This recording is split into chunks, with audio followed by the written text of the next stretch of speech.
1. Hi, welcome to this week's edition of 26 Minutes With, the show that honors those who are leading, making an impact, and creating positive change on the planet and locally. I'm your host, David Cohen, and I'm really pleased to have this week's guest with us, Pam Rossi. It took a little while, my bad. Pam has been a radio DJ for over 30 years in Detroit, Michigan for commercial radio, as well as internet shows. Pam has honed her skills at a number of broadcast outlets as an on-air personality, music director, producer, and news and traffic reporter. I remember when we were in college, Pam, and we in doing college campus radio, we had no budget, right? So right. To do the traffic, we would do, we're flying over. Okay. Oh yeah, hitting the chest to get the sounds like it's a helicopter. Oh yeah. Yeah, exactly. Yeah. The wonders of radio. You can't see us, but you can make you imagine. Exactly. And that really is the joy, right? But Pam also does voiceovers for explainer videos, e-learning, HR trainings, whiteboards, telephony, audiobooks, and documentary films. Her audiobook narrations include business, self-development, bios and memoirs, arts and entertainment, health and fitness, sports and history. And recently, Pam has developed a course to teach authors how to narrate and produce their own books ready for Audible and for podcasters who want to set up equipment and software for their shows. Pam is also an author. Pam and her 6 sisters self-published a family heritage cookbook. Oh boy. And from the guest interviews from a radio show, you can enjoy over easy conversations with Pam Rossi. A great read for music lovers. Her current writing projects include fiction and children's books. Pam, welcome. Thank you. So glad to be here. I appreciate you having me on the show. What a joy. Yeah, we booked this back in like April, I guess, right? Or early May. Yes. So you've got a cookbook. I just got to ask you first before we really get into things here. Sure. What's your signature dish? My signature? Oh gosh. Well, the I'm half Polish, half Italian, thus the cookbook, which both of those those nationalities have amazing dishes, but I'm not a big cook so much, but I love making homemade pasta sauce, marinara sauce. So I like that. Yeah, and both cuisines are not keto friendly. You notice that? Absolutely not. Darn. Yeah, the Polish like, potatoes and breads and yeah, pierogies and it's pasta and yes. Anyway, well, so welcome. I wanted to talk to you first about what you've done here, just reading your bio, and that's you've recreated yourself when a career when a career is ended or a job is ended, or maybe you've been let go. You've gone through these kind of career transitions, especially in broadcasting. It's notorious. You're here one day and then, you had a bad book and we're cleaning house. I remember walking into a radio station where I was producing a radio show. And, we just looked up at the schedule, the host and I, and he said, "Oh, we're not there next week. I guess that means we're fired." And that's how they did it. That's how they told. That's typical, unfortunately. Yes. Yeah. So you've gone through these, career transitions, job loss. What goes into reinventing yourself? Because you've totally reinvented yourself, whether it's writing books or doing narration and teaching others. What goes in? Well, as you mentioned, of course, I've been doing radio. It started out in college. You mentioned college. That's where I started out my career. And I actually wasn't planning to go into broadcasting, but that just kind of happened. A friend who happened to be there a year ahead of me was on the station, and he said, "Hey, I need a female voice, and could you help me? And it's like, sure, absolutely. And then I was hooked. So that's really where it started. And but as you mentioned, also radio is really, the media is, you're there one day, you're not. The format changes, they clean house and bring in all new people and everything. So I've been fired many times, not because of my problem, I wasn't good enough or any of that. It's just format changes, new bosses come in, they have a new idea of what everything should sound like. So it's pretty typical. So when that the first couple times, or after that happened, I was like, okay, I need to do more. And that's when I started the voiceovers and doing it on my own from my home, set up a studio and everything, and started marketing and working on that. So I started doing voiceover business, still working in radio. I got another job, of course, and all of that. And then, once once that was rolling a little bit, I said, okay, things are starting to change, and audiobooks were really being more popular and coming on the scene. And I thought, well, let's do a little more of audio, that part of voiceover, and narrate books. So I took courses, learned how to use the equipment, use the software, everything. It was a huge part of setting up and knowing that, and took a lot to learn it. And I'm not tech savvy, I'll just say that. So it was a little intimidating to me, but I stuck it out, figured it out, and learned the process of what's the best equipment and how to edit and how to narrate. So I started doing audiobooks as well. Well, then, of course, during all this time, I am on a radio show. In fact, the show that I was on, I lasted 17 years on that show. It was a specialty show on the weekends, every Saturday and Sunday morning, and things were good. And but then that ended, and so luckily people, in Metro Detroit knew me on air, so I got hired right away within a week on a news station. But then COVID hit, of course, everything changed for many of us, not just the radio business. And unfortunately, technology also changed. So in the radio business, and you'll get this, is the software to voice track, was a big part of radio. So that took over a lot of live positions, because the week GJs that are on full time during the week, they could voice track and be on the weekend as well. So they didn't need a lot of space in the Saturday. It was all taken care of. The full timers would fill in by voice tracking. It's basically recording, and you can plunk it into the computer, and sounds like they're there, but they're really not. So, but then COVID hit, and we all lost. All the part timers lost jobs, because they thought, oh, everybody else can voice track. We saved a lot of money across the country, the company. And so then I was really stuck, not working anywhere in radio at that point. And I thought, okay, I've got to do something now. Now what? Pivot again. Yeah. And it's heartbreaking, because I love radio, and I'm sure you understand this, Oh being yeah. a radio person yourself. It's just like you get it in your blood, and you just like, oh man, I really miss this. And I did, and I tried to get a job. I still am working on it, haven't been able to.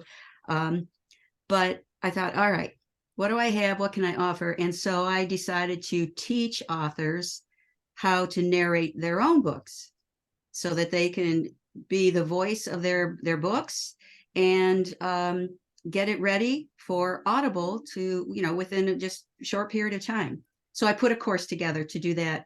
And that's the next step of pivoting, that where I'm at now. Yeah, and I get you about radio. It's in your blood once once you do it, and it's such a joy. What I Oh yeah. find though, overall with the broadcast industry, is the industry and the business side of it takes away that creativity and the joy. Yes, Yeah, absolutely. yeah. So, It's a uh, shame. it's a bit disheartening, how it's gone, but it is a business, and it's big chains that are kind of governing. Uh, Hmm. moves. So for someone listening, because this, your journey is probably more typical than we think. For someone listening and wanting to maybe change things up in their career, where do they need to start in order to make a shift into the new? Good question. I think, well, and I'll relate it to what I needed to Yeah. do or how I did it. And it was basically, okay, sit down and assess. And I'm old school, so pen and paper. I mean, you can do it on a computer, whatever, but sit down and assess. What do I know? What do I want? Where do I want to go? And kind of see into the future where, what's happening, what do I need to do, and look at what I know and am good at, and how can I use those things to further, another way of income, another way to be satisfied in what I'm doing. I mean, I could have gone and got a job at Target or something like that, but that just didn't. I did that for just a short period of time just to make ends meet, but it's like that's not what I wanted to do. And so I really had to really take some time and think about where I'm at and what I really want to do. And again, it was all down on paper and pros and cons of different things and what do I know. And that's how the course came about, because I know how to do audiobooks. I've right now, they rotate a little bit on Audible. And so I've got about 45 books just on Audible. There's other platforms. That's the biggest one. And okay, it's like, I know how to do this. I learned how to do it. I can do it. I've done it. So what's the next step for that? So you just have to sit down with what I know, what I love, how do I see myself in 5 years, 10 years? I'm not getting any younger. And so, it's, retirement quite not, isn't quite there, but I still want to be able to do things. And this type of business too, I can do it even after the normal retirement age. So I really had to sit down and focus. Where am I? What do I love to do? How can I take that and turn it around into something to keep it going? Yes, and I like that. In your first, when I asked you the first question about your journey, you said I had to learn how to edit and do the production, and for those listening, going, yeah, but she's got a background in broadcasting. Often, as a host, you're just that. You're the host, and maybe you have a technical producer doing that work, or there's a production department in a radio show that does all the the commercials and the liners and things like that, or station IDs. So it's daunting to learn how to edit, especially like I'm dating myself here. When I first learned in college, we were splicing tape with a razor. Oh, I did that too. Yeah. Yep, the razor blade trick. Absolutely. Now it's all on its computer, right? Audacity is the software that I use, and I don't even know how to use that yet. So, and it does, like, these things take time, an inordinate amount of time Yes. too. So, so you took, steps, self-assessment, a little visioning. Where do I want to be in 5 years? I also heard you say you want to focus on your passion and your strengths, and yet you had to sort of take a position at Target just to sort of smooth things out. Are there any other steps one must take if they are going through, and we're seeing it in business, companies are shifting and letting go, even the tech companies are letting go of people. Are there certain steps one must take in order to make that transition from something they've known all their life into maybe something that they really are passionate about, but it's new? What are some additional steps that you recommend? Well, look into what you are thinking to do and see if that's going to be something worthwhile. For example, the audiobooks. That the audiobooks has just grown exponentially. It's just amazing how well this has been blowing up. I mean, pretty much half the country has listened to an audiobook at least once. That's the whole country. And they know at this point, every year now for 11 straight years from since they started keeping track of these things, but at least 11 years now, it has grown double-digit growth Wow. in audiobooks. And um, this past year for 2022, the numbers just recently come out that it grew 10% to $1.8 billion in audiobook sales. And then they are projecting that that will not slow down. And they're projecting that by 2030, which is only a few years away, when you Yeah. think about it, it's expected to reach $35 billion. So I also looked at that as like, what am I involved in or thinking about and getting involved in, and is it worth it? And when you look at those numbers, like, oh yes, it's worth it. And then the step of teaching authors, someone said, why would you teach authors to do that when that would mean money out of that you're missing out on? And it's like, the way the audiobooks are going, there are plenty of books for me to narrate and still help authors to do their own books, because it's so nice to hear an author, especially a nonfiction book, to hear them saying it in their voice. They're more passionate. They know the subject matter, and it just all made sense. So I looked into those things as well, that potential audiobooks and teaching authors, and is this going to work, or be good as well? And with the numbers show that absolutely this is worth it. So you kind of want to see, where am I going?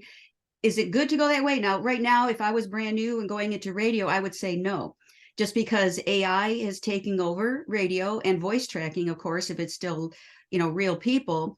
So between those two things, radio is totally changing right now. And it's like, so I would look at that and say, that might not be my best, best option. So you just kind of have to look of what you're thinking of doing and check that business or that industry and see if it's worth it. Yeah. So do your homework for sure. Yes. When did you feel confident about going from the airwaves to the work you're doing now, narrating books and doing voiceover work? When did you feel confident? And now you're teaching others too to do what you're doing. When did your confidence come to you? Well, that's an interesting question because my early years on radio, I, of course, nerve-wracking just opening a mic. And I'll never forget my very first job, paid job. The station, a campus station at the university, was a little different because it's so laid back. And I was on probably, I think, late at night, so who's listening, I don't know. So it was learning at that point. But when I got my first paid job, it was the matter of just like the first time I, had to go on the air, my boss was on the hotline. You remember the hotlines? We have a hotline and a warm line. If it's a hotline, you better answer it now. He was just on the phone with me and talked me through, which was amazing because he hired me just by my voice. And that was unheard of. You never get that nowadays. But so then my confidence just grew as the more I was on air and more and on air. And then the latest job I got here in Detroit, that lasted 17 years. One of my first program directors was like, he's like, you're handling this, you're doing great. And he just let me go. It's like my confidence just grew from that. And it was a major show. And again, I had, I was number 1 or 2 every book rating.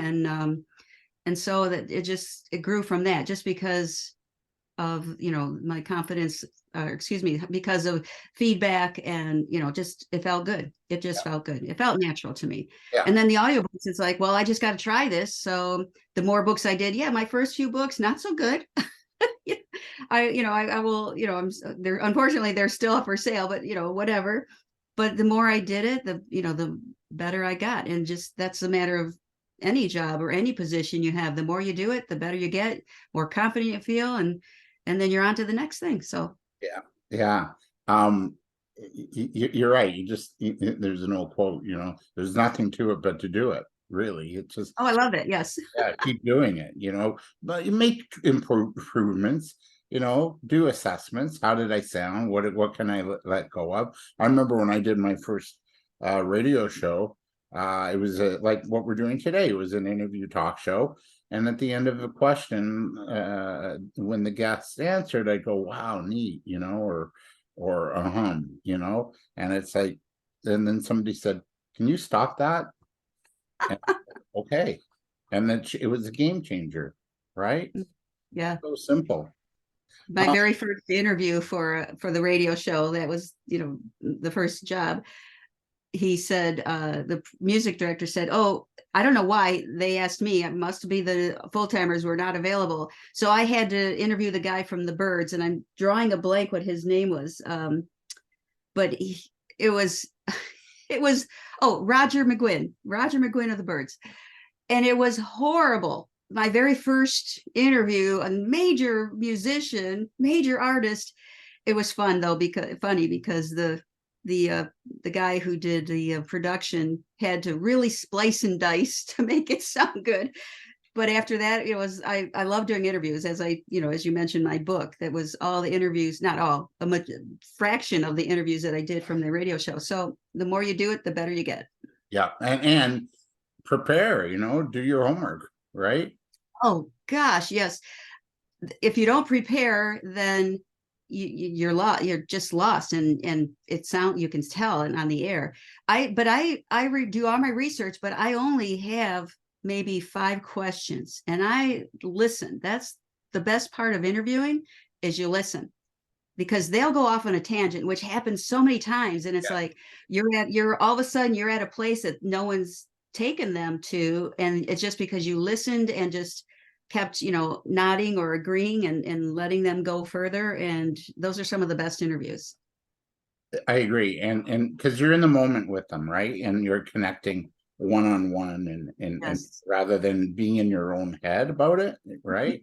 Yeah, Um, absolutely. so important. How did you overcome the fear of going into the new? Because a lot of people who are, starting new careers, or having to move out of, something that's sort of, like you said, broadcasting. You wouldn't recommend somebody get into that because it is maybe a dying industry.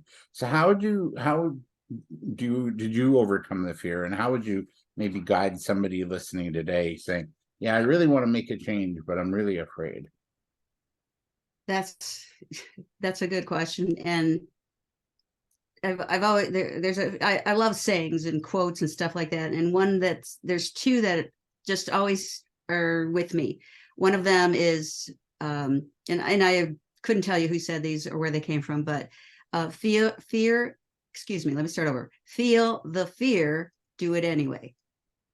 And it's like, okay, got to get past the fear. It's like, no one's going to judge you, and you do it once, and once you do it, okay, I'll never have to do that for the first time ever again, and you can move on just with that thought in your head. And the other one is, if it's going to be, it's up to me. No one else is going to tell me, you can do this or you can't do that or whatever. If I want to do it, if I want to grow and move forward, it's all on me. It's up to me. And so if this is what I want, I know what I want, where I want to be in 5 years, in 10 years. The only way to get there, it's me. It's all on me. It's my choice to go get there or not go get there. And who cares what, don't care. I don't care what other people think. It's, I don't care what their judgment of me is. I'm going to, do what I can and proceed and move forward. And make the most of it. And the book, Face the Fear and Do It Anyway, was by Susan Jeffers. So a good Yes. book. Came out a long time ago, but I still, still have that on my shelf. yeah, Yes. still relevant today. I Yes. used to work in a government role, and so I was heading up an entrepreneur program for people on welfare or social assistance. And many of my colleagues were riding out the string. They were there for the pension, and yet clearly not enjoying themselves as civil servants. Mhm. Lot of complaining. How would you coach someone to make that leap and have that courage to change? Because man, they were just stuck and not happy. you know, when you're not happy, it just drain your life. I mean, why be unhappy? It just drains you, and it just makes people around you not happy, and it's not worth it. Do if you still need to do something or want to serve, there's 100 other ways to do it, and still, either volunteer or get paid for it. You'll find a way, but why make yourself miserable? I mean, every day I wake up and I say, thank you, Lord, for another day. Mm, And do what I can with it. That's all I can do. I mean, it's just me, and I have to figure it out, and I do. yeah. So I like that. You know, just decide Yeah. and go for it. There's no perfect scenario, it might work out, it might not. And if it doesn't, then Yeah. dust yourself off. And the old song, right, by Tony Bennett, who passed away a couple of weeks ago, Yeah. dust yourself off and start all over again, right? Yeah, I Yes. don't sing too often in interviews. Oh, I got David to sing. Yeah, oh, Pam Rossi in the house. Um, Shifting gears here, um, so the next thing is the power of using your voice, and you've made a living using your voice. I mean, 17 years in one show, but like longer than that in broadcasting. Yes. Um, when did you first discover your voice and your passion for broadcasting, speaking, teaching? Because to me, it's all connected. Yes, okay, it's radio, but it's all about communication. Hmm. Yeah. So when did Yeah. you find and discover your voice and passion that you had a voice, Well, you know? Well, I did. I was very lucky. The high school I went to had a telecommunications course for seniors. It was a 1 semester course. So I took it, and it was so cool because this was a small town, actually, in Adrian, Michigan.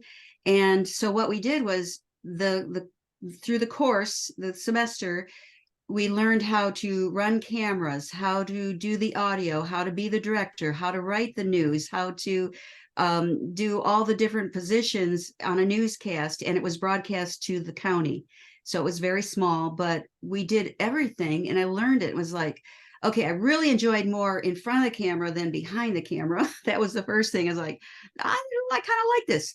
And then again, I didn't think I would go into it, but I got a taste. That's the very first taste of it. And then when my friend invited me to be the female voice on this little program he was putting together for the college station, that's when I really got bit. It was like, I love I have the microphone in front of me, and everything just flowed so nicely.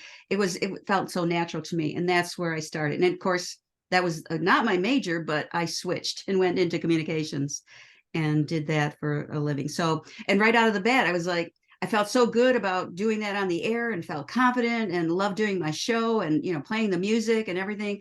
It was a lot of fun. And so when I was getting ready to thinking about what am I going to do when I graduate, how am I going to find a job, I basically called a radio station, local radio station, like the number one station in the area, and said, can I request a song? Which was odd that I even did that. And then he says, anything else? I said, yeah, how do I get a job on the air there? And Ah, that's it started. wow, good. You got to have a little chutzpah, as we call it. Uh-huh. Yes, you do. Yeah, and then for those who don't know what that word is, it means you have to have a little tenacity. Like, go for it. Um, Uh-huh. Now, in terms of finding your voice in North America, you've seen an influx of newcomers to both the U.S. and here in Canada, and many, especially women newcomers, have been afraid to use their voice, maybe from where they came from. Why is it important to find it and speak our truth and or express our needs freely and openly? Because you've used your voice, for expression and communication your entire career. For those that are new coming to a new country, why is it important for them to really discover their voice too? Because you matter. Everybody matters. Your voice matters, no matter how you use it, as long as it's for good. If it's not for good, then shut your lips. But um, that's kind of crude, but your voice matters. And so, you know, there's everybody has something to share or to to just let people know about what you know or what you can do or who you are. It does no one any good if you just shut yourself out and, close yourself in a box, which I did learn along the way as well, that this is not going to help me in any way, shape, or form. So you matter. That's the bottom line is, someone out there needs to hear from you or know who you are or what you stand for, as long as it's for the good. Yeah, and it's like probably what our moms both taught us. If you don't have anything nice to say, don't say it. Exactly. Yeah, unless it's about Yes. politics, but that's another story.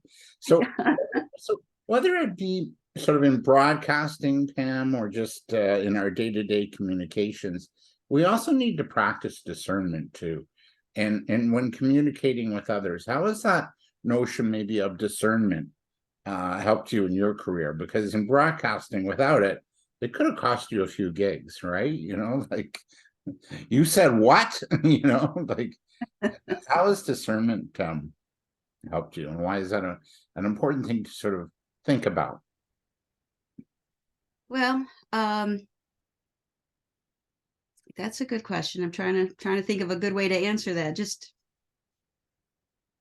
I just I've been true to myself is the bottom line of who I am and who I want to, what's my legacy, in the long term. I didn't think of it of years before. Obviously, I was, when you're young and dumb, sometimes you don't think of those things. But that's the other thing is, and this crossed my mind, has, what do you when you pass away, what are people going to say about you? And again, not to be judged or feel like you have to live your life because of what people might say, but am I leaving a good taste in everyone's mouth, of what Pam stood for, and and what she did. And I mean, I love hearing stories. I'm probably getting off the topic here, but what I love is especially when I did that show that lasted 17 years, because people knew me. I was in a major market and in Detroit. And so people would come up to me and say, "Oh my gosh, this one girl in particular, her dad and her dad would get up Sunday mornings, make pancake breakfast, and listen to me." And she came up to me years later, and she was grown, and I was still just getting off the air on that show. And she's like, you have no idea what your show and listening to you every Sunday with my dad meant to me. And another person, when her dad passed, she says, "My dad and I listened to you every morning, my mom and dad and I," and her dad passed away. And she goes, you made his day every weekend. And those kinds of things. So the legacy of what I can leave, and and what I want people to remember me for, that I did, that it was good, it was all positive. That's, I kind of didn't answer your question. Yeah, well, but in a way it did, because I think had you gone off the rails without discernment, you wouldn't have had that kind of career. And I like that you said, what's the legacy? What's the, and you mentioned what would they say about your funeral? And one of the guests I had on my show way back when I did it was the late Dr. Stephen Covey. And he Oh, talks about yeah. that, right? Like what would they say about you at your funeral? Are you doing, making a difference, and are you passionate? He talks about that in the 7 Habits. And if you are taking on something new, make sure that if the more you learn, the more you earn. So start reading books that are going to help you succeed and get out of that stuck sort of mentality and mindset, and really start to explore the new and get support. I find reading is just a joy, and get that support and the learning you need. Because if you've got a problem or a challenge you're going through in your work, your career, or just being stuck moving forward, chances are somebody wrote about it. Yeah. Yeah, I listen. I hardly read fiction, even though I'm writing a fiction book right now. I hardly read fiction. I read nonfiction and business and self-help and spiritual, those kinds of things. Yeah. Is what Yeah. it helps grow. It helps me grow. Yeah, here too. You're listening to 26 Minutes With. I'm your host, David Cohen, and with us is our guest, Pam Rossi. And we're talking about finding your voice, having the courage to change careers. Pam, we're going to continue with the deeper dive segment next. And I want to talk to you about I have a couple questions left here, but I also want to talk to you about guiding those of us who are over 50 to believe in themselves and find that legacy career. But before we do that, I want to thank you for being our guest on 26 Minutes With, and thank those listening today. Where do we reach you to learn more and actually connect with you? Sure, absolutely. My name is easy to remember, and that's on all my social, LinkedIn, Facebook, and my website. It's all Pam Rossi. That's Rossi, like Martini and Rossi. Pam Rossi. So, and PamRossi.com or Facebook, just and Instagram, all of that is Pam Rossi. Easy to find. And wonderful, and just keep shining, and really, we don't realize it, but in the work we do, if we're working with people and we're at an older age, we are like beacons for others to have the courage to do the same. So yeah, Absolutely. good work. All right, the deeper dive is next. Stay with us. Pam and I will be right back.